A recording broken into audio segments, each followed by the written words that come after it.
Keep it going, keep it pushing through. Yeah, I'm just trying to ball like the playoffs. I just want them rings like a phone call. Ain't my Yo, what's going on, people? You know who it is. It's Tay Wiz reporting live from the Man Cave as usual. For those subscribers out there that's not subscribed to the YouTube channel or the Twitter page, please feel free to hit that bell and that bird at TAE_WIGGS, and of course the website down below. First and foremost, I know everybody watched the Super Bowl Sunday, and I just want to reflect on what I thought of the Super Bowl. It was a great game. I thought Tom Brady was going to come down the field and does some of his normal magic, but eventually it didn't happen. The reason why the Patriots lost, yes, they went up to a better team that night. All praises goes to the Philadelphia Eagles and their fans out there in Philadelphia and Eagles Nation. Gang green is what they say. Realistically, I picked the Eagles to win anyway, to win the Super Bowl. But I just circled this guy's name here who I thought should have been starting in the lineup. It's Malcolm Butler. He wrote a nice lengthy letter on his Instagram at Mac_BZ. So that's MAC_BZ. According to the letter that he wrote, that he said he was never drunk. He never did anything of that nature. So go over and read it on his Instagram. It's like the third picture from the right. I'm just reading it, and I feel like how he wrote the letter. I feel like the Patriots gave up on him, even though we know the Patriots tried to trade him this past summer to New Orleans, but that didn't go through. Realistically, I would say this about Bill Belichick. He know what he's doing, but at this point in time, you're going to bench a player that you allegedly accused of being late for curfew and doing other antics out there. Now, I just want to bring this to light just by me sitting down, listening to this and what's going on. Bill Belichick never gave a straightforward answer or a statement on why did he bench Malcolm Butler. This is the guy who got the interception for you on the 1 yard line a year ago, and you bench him. That don't make no sense. He was part of 97% of your plays during the season. Then you had the audacity to bench Malcolm Butler during the national anthem. Now, They said the captains knew about him being benched, but the captains didn't tell him about it. So shame on you guys for not letting Malcolm Butler know that he was being benched. But y'all supposed to be a team, a brotherhood. As you guys being leader of men, of this team of 53 men, you didn't tell one of your 53 men that he was being benched. The captains. Yes, Tom Brady is included in one of these captains. But Tom Brady had the audacity to like the letter that Malcolm Butler wrote. Remember, this guy won a Super Bowl for you guys on that interception. And you're going to bench him during national anthem, and the camera goes up to him and get a nice screenshot of him crying. It's not because it was the national anthem. It was more so than him. They told him that you were being benched. They sent him to special teams. That's the doghouse with starters. Bill Belichick. Sometimes the coaches can be bigger than the players. But they always have a problem when the player becomes bigger than the coach.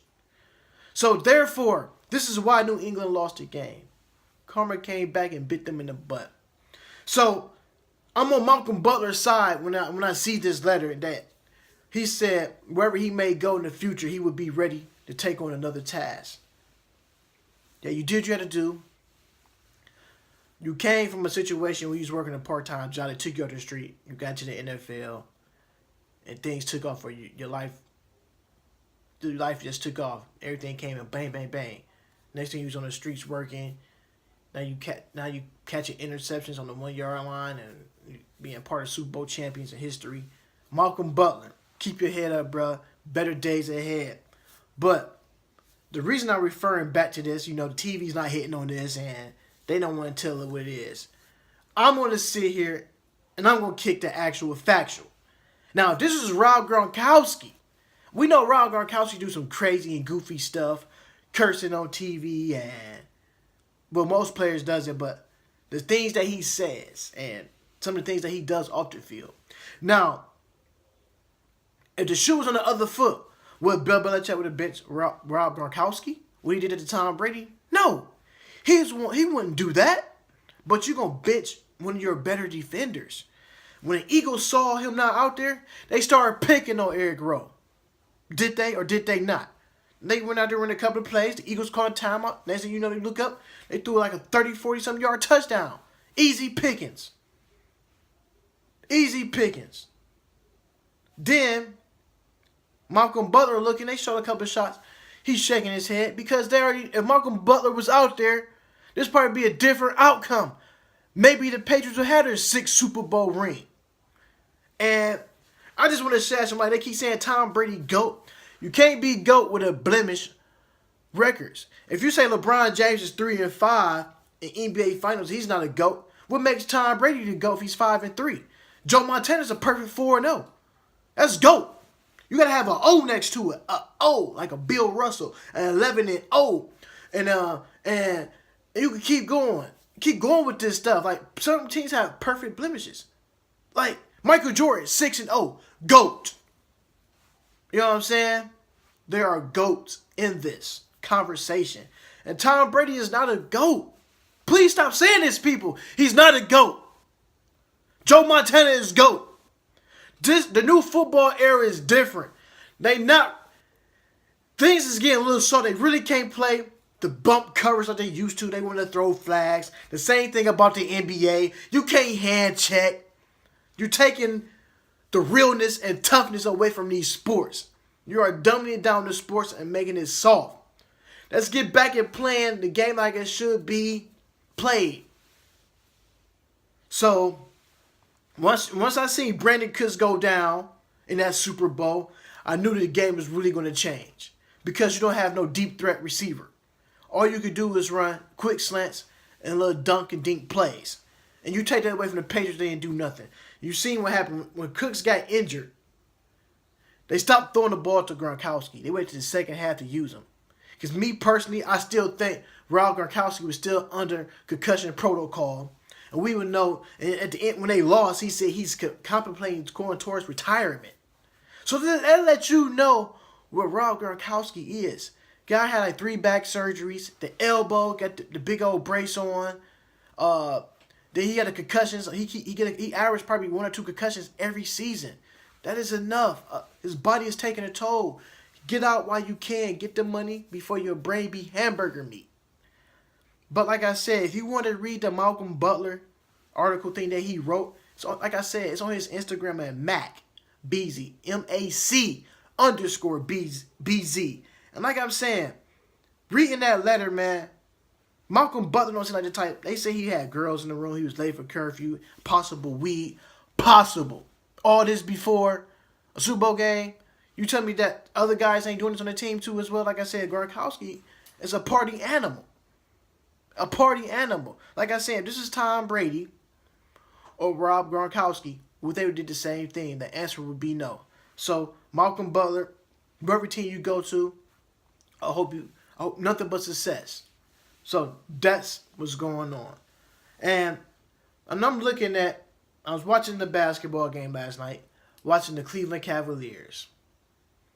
Still pummeling on the things I've seen. They started off hot, which is good. I said, okay, the Cavs is working with something. They wearing these city jerseys. Right now they're 0-2 in the city jerseys. And the things I'm looking at, I said, okay, the body language look a little different. They had a lead going into halftime. Things are smoking.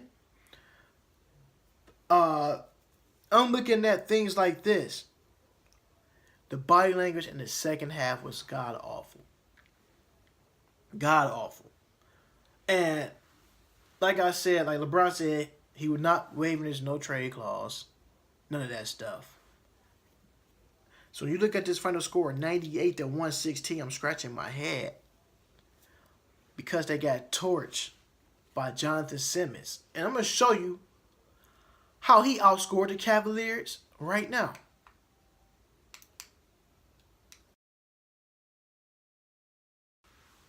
As I'm sitting here talking about Jonathan Simmons, how he put on the show at home for Orlando Magic fans. Remember, this guy was under the Greg Popovich system. And that this guy has been through some trenches. This is one player, Jonathan Simmons, who spent $500 of his own cash to try out for an NBA team, which is at the time was known as the D League, which is now known as the G League. He betted on himself to make a roster. He makes the G League team. He not only succeeded, he played very well to get a call up from Greg Popovich on a 10-day contract. So as he playing through these 10-day contracts, he played defense, he can score, and the one thing I like about Jonathan Simmons,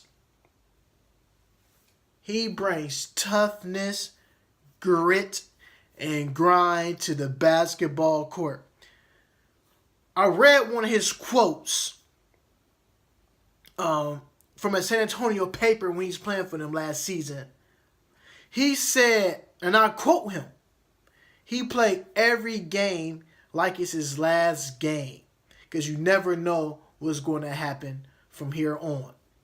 So if you play like that every night, you bring that toughness, that grit, and that grind, and you put up numbers like that against a team like this one, sky's the limit for you. And he betted on himself. How many people said they could take their own cash and bet on themselves and succeed in life and go where they need to be? And Jonathan Simmons, right now, what you call a player who is striving for greatness. Not only striving for greatness, he is succeeding to be great. And that's what I had to say about Jonathan Simmons. And what he did to the Cavaliers is mind-boggling. When I look at the Cavaliers' defense, it was atrocious. It was mutiny. I mean, what else do you want from a team? Not communicating. And like I said, the word mutiny. And looking at this, the Cavaliers and Isaiah Thomas, I'm going to say Isaiah Thomas and LeBron James. When I watch the game, they don't talk to each other. They don't sit next to each other. One thing I'm going to say about LeBron James and Kyrie, even though some people say they probably didn't get along, one thing I knew, LeBron James and Kyrie Irving communicated on the floor and off the floor. I don't see none of that from Isaiah Thomas and LeBron. Thomas sit this way, Bron is down here. There's no communication. That's not peanut butter and jelly, as in Dwayne Wade and LeBron James. IT and LeBron James is more like honey and vinegar. It doesn't mix. It's not going to have a great taste. So, what can you say? Cavs got to get their act together. Because right now, they free-falling fast. Now, you've seen that Jonathan Simmons, that picture I put up there, Jonathan Simmons almost outscored the Cavs by himself in the second half. 29 points for Jonathan Simmons, and the Cleveland Cavaliers had 31. Not only this, the guy scored 22 points in the third quarter. No defense. The passes going everywhere. Behind the back passes. You don't need behind the back passes going to the rack. Just an easy bounce pass, LeBron. The team is trying too much. I just think they need to make a trade. It's trying to say it's IT's fault. It's not IT's fault, like I keep saying. Isaiah Thomas came back from a hip injury. He only played about 15-something games. Honestly, people, give him a break. No training camp, no off-season workout. They've been slowly putting him into game situations. He is not up to game speed. You cannot just come off the streets and think you can come in and play 35 minutes to score 25 points in the NBA. That's unheard of. Your body is not conditioned to that. Maybe after this All-Star break, or if he's still with the team by the All-Star break, we would see things change a little bit different. When I'm watching the Cavs game, or the people at home, the viewers watching this Cavs games, the Cavaliers are not having no fun. They're not talking on defense. They're not getting back on defense. They jogging back up on the floor on defense. And like I said, the body language isn't there. You seeing it. Teams going out to fast break. Your leader, LeBron James, is jogging back. So what everybody else do? When I pause the TV at halftime, one incident you had LeBron James towards Orlando Magic's bench. You had J.R. Smith up one down here. Then you had Dwayne Wade. They jogging. We cannot do that if you want to be great. You can't strive for greatness if you jogging back on defense. That's a LeBron James slogan. How you striving for greatness? And every time we look up, the Cavs are getting smoked in the third quarter. Cavaliers is probably by far one of the worst third quarter teams I have ever witnessed, watching with these two eyes of my 32 years on earth. Probably the worst third quarter team in the league, maybe in NBA history. And like I said, this is my team. This is my favorite team. This is my hometown team. And yes, they can get it. Not striving for greatness. And like I said, it's crazy how their record is. They've been losing these many games, 6-13 in the last 19 games. And it's so crazy. Like I said, a team finally leapfrogged them for third place, which is the Washington Wizards. Now the Cavaliers moved down to fourth place. And with that being said, I'm looking like if they lose another two or three more games, they can easily fall down to the 7th spot. So I'm gonna let you see what LeBron James said on this message. So while y'all watching that, LeBron James said he's here for the long haul. He would never give up his teammates. The body language to me is like you giving up, bro. I'm a real fan. I'm a realist. I'm not the guys on TV who sugarcoat stuff. I'm a realist. What I'm watching on my TV on NBA League Pass with my feet kicked up, it looks like you guys are throwing the towel in early. And like I said, a lot of teams just doing this. They grabbing their devices and look at the schedule like, oh, we play Orlando Magics. This is an easy walk in the park. These are professionals. The other teams looking at, oh man, the Cavs coming to town tonight. We got to go up against Bron and D Wade and Isaiah Thomas. Hey y'all, these are defending Eastern Conference champions. We got to give it our all. Let's go out there and play basketball. That's how the other team locker room sounded. And the Cavaliers locker room sounds just like this. This Orlando Magics. We down in Orlando. We about to catch them. We about to catch some Rays. Got a cigar going, and they living life. It ain't winning nothing. Unacceptable basketball. And the fans should be mad if I was a season ticket holder and you going to the queue, pulling up, paying $25 for parking, another $30, $40 for some food, and you going in to watch a miserable team who's not giving their all. But the fans are breaking their neck and opening up their wallets and paying cash, and they can't even get a win. That's unacceptable. And I'm saying that because I'm frustrated watching them. I'm looking at the other teams around the league excelling. Looking at the Lakers. They 11-5 since Christmas. They hot as the Cavaliers are cold. And this is what the fans are paying for. I'm being realistic. I'm just sitting down watching this. I'm looking like we proclaim got the best player in the league, but he's not playing to best player expectations. These teams are getting cooked. LeBron James is not defending the best player on the other team. But while I look at it, the best defender is guarding the best player on our team and giving him fits. What it like to me, if I had to break this down and be honest with you, and the people in the Las Vegas odds came out and said the Cavaliers or Boston Celtics are 1-2 odds to make it out the East, with the Toronto Raptors to a 7-2 odds.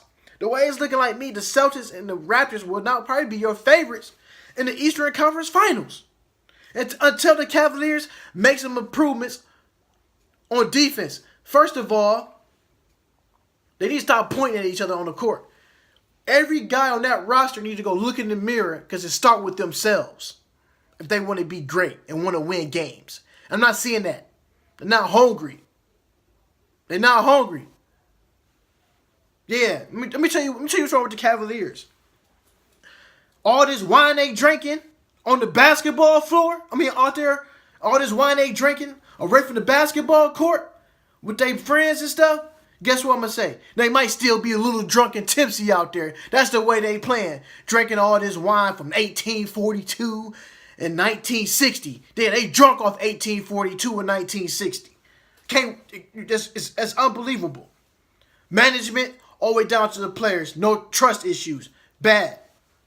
So I'm going around the league. Jonathan Simmons had a career high 34 points. The Celtics lost again. Toronto Raptors won 111-91 against the Celtics. 23 points for Kyle Lowry, 20 from C.J. Miles. 82 points for the Grizzlies. They lost to the Hawks 108. Houston Rockets still rolling. James Harden had 36 points with a 123 win over 113 over the Brooklyn Nets. But the game I did tune into was the Milwaukee Bucks and the Knicks. I just watched that game not that long ago. That was a great game. Giannis Antetokounmpo did his thing, man. Jumped all over these cats, man. I'm talking about literally jumped over Tim Hardaway. Jumped over his head and dunked the ball. They won that game 103-89. This is a dangerous team. I feel like this team need to find another piece. They got Jabari Parker back. If they can find like a true rim protector and another scoring guard off their bench, this team can legitimately scare some people because they shouldn't beat Toronto last year in the playoffs. Like I said, if they had another scorer, they are legit. And prayers go out to Kristaps Porzingis, the All-Star, tore his ACL. It seems like the LeBron James All-Star team is cursed. If I was another coach or someone around the league, who would I put in as most deserving to be an All-Star? I'm going to say Lou Williams. It should be an All-Star. Get Lou Williams in the All-Star game. Well deserved. You don't see too many 6-man-of-the-year candidates being selected to an All-Star game. He needs to be selected to be in the All-Star. Hands down, and I'm sticking to that. The Wizards lost 102 to the 76ers 115. Joel Embiid, 27 points, 12 rebounds. JoJo and this 76ers team is dangerous. Just imagine they had another offensive scoring power and another rim protector come from the bench. This team is scary good. Scary good. Like I said, they finding themselves. Like I said, they got some good. They ain't got the. I'm looking at the veterans who they got on the bench. Amir Johnson and J.J. Redick. It's not your big household names, but these are guys who've been around the corner and played on some mediocre teams. And they know what it takes every day and every morning or every game night to get that body going. So when you're looking at these guys come off the bench and as being a starter, they let these guys know this is how we're going to break it down. Probably got them film watching. And the coach right now, he can easily be coach of the year, man. The 76ers coach, man. If they make the playoffs, he has to be coach of the year, hands down. The Lakers won. Like I said, they hot. They hot like grits, baby. 112-93, like I told y'all. Kyle Kuzma is the real deal. And they get Lonzo Ball back. They're probably gonna take off. They can do some good. They probably won't make the playoffs this year, but they can find like 2 All-Stars in the offseason. Sky's the limit for them. The game I did watch was the OKC and Golden State Warriors game. The Warriors did lose. It's their first time losing back-to-back games since, man, it's been a while. Since last year. It's been a while. Westbrook, the Brody, 38 points, 9 rebounds, 9 assists. Put on a show. Put on a show at Golden State. PG-13 did his thing too. 34 points. And Carmelo Anthony went down with a high ankle sprain. His return was questionable for the night. And the way you have to beat the Warriors, when I was watching this game, you got to attack them. Like I keep telling my friends and people I talk to on a daily basis. If you want to beat Golden State Warriors, you can't beat them at their game. You got to play fast-paced basketball. And what I mean by this, attack the rim. Zaza Pachulia is not a real rim protector. He's not. And what they was doing was tacking that hole. And every time you look at it, they was at the free throw line. And let you know the Golden State Warriors don't have the best rim protector they had was Andrew Bogut. He was protecting it, making sure nobody could score him. And the Thunder was doing it. Russell was going to the hole. Grant was going to the hole. Steven Adams was going. Of course, he lived at the basket. Attacked the hole against them because everything breaks down. Because now, when you attack the basket on the Golden State Warriors, KD or Draymond Green have to pull in to make sure you don't score. And so you start getting those guys in foul trouble. You got to play guys on the bench like a Kevin Looney and all these guys. You're looking for different things that you can do on the floor. Like I said, if the Warriors want to repeat as champions, because I think right now, the Oklahoma City Thunder, like I said, they're my dark horse to come out the West. Like I said, if the Golden State Warriors want to get back where they can go, they got to go get another backup point guard. Find someone. They need another guard to take some of that pressure off Steph. And watching the game and watching how they just jumped on them early. And you know the Warriors when they not hitting or getting certain things go their way, they start crying to the referees. And I hate this. You know, growing up watching the Michael Jordans play, the Charles Barkleys, and all these guys, the Magic Johnsons and stuff. I'm looking at these guys. These guys never cried to the referee about fouls. They played through the adversity because the referee would know, like, you know what, I missed that call. When the next time he goes to the hall, if I feel like there's some contact, I would reward this player for contact. I just think it's just too much crying in the new NBA era. Just play basketball and get the job done. Oh, my hat, you see me shining, right? That's how I feel. I'm shining like a star when I'm sitting behind this camera. And you know what I'm saying? I just want to shed some light on things that I'm seeing. First of all, Draymond Green got elbowed in the mouth. He was bleeding. He walked into the referee sheet. And you see my mouth, I'm bleeding, but you're going to call a foul. Okay. But when the referee said, you know, Draymond, I seen enough. Just back away. Get away from me, Draymond. You know what I'm saying? They run it out all day on TV. So he get away. He's still following her. And he gets teed up. So he gets teed up. As he walk away from the referee and nothing like that, this is a female referee. This is the same one Chris Paul got into it with last year. The same ref. He walks away and called the lady a effing B. Any guy could call a woman a B word. I have no respect for you. Because if you could call that female a B, you will call your mom that. You will have no respect for that lady. If you have a wife, kids, or girlfriend, if you call her that, you have no respect for her. Because at the end of the day, as a man, you came from a woman. Those words should never came out of Draymond Green's mouth. That is totally disrespectful. And he wonder why he's get fined every year or ejected. Because Draymond Green doesn't know when to be quiet. I mean, I know you got to understand passion, but that's not passion in the game, calling these males and females out their name. That is not her name. She is not a bleeping you know what. That's bad. And these guys, like they said, they're trying to be positive. And, you know, they had it. I'm watching it at the end of the game, and they trying to talk to him. He said, I know, I don't feel like talking. I got to keep my money. You should have thought about that before those words came out your mouth. You had 13 technical fouls. 2 more technical fouls. So everyone after 15, you would be suspended for a game. That's a game check, bro. You are losing money out the wazoo. Draymond Green, like I said, this is no disrespect towards Draymond Green. I think he's a heck of a basketball player. Probably got one of the highest IQs in the league.